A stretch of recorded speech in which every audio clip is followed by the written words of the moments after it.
In 1587, Mary Queen of Scots was sentenced to death for plotting to assassinate Queen Elizabeth III. But her execution became one of the most botched and gruesome in royal history. On the day of her beheading, Mary entered with dignity, wearing a crimson dress, the color of martyrdom. She knelt, placed her head on the block, and waited. The executioner raised his axe and missed. The first blow struck the back of her head instead of her neck. She didn't die. The second blow landed.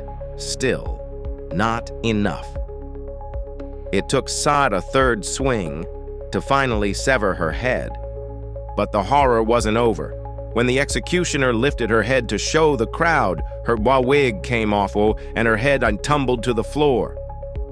Then her small dog crawled out from under her dress, howling over her body.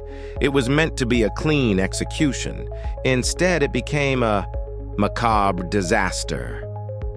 Remembered for centuries, history is full of dark twists like this. For more disturbing true stories, like and subscribe.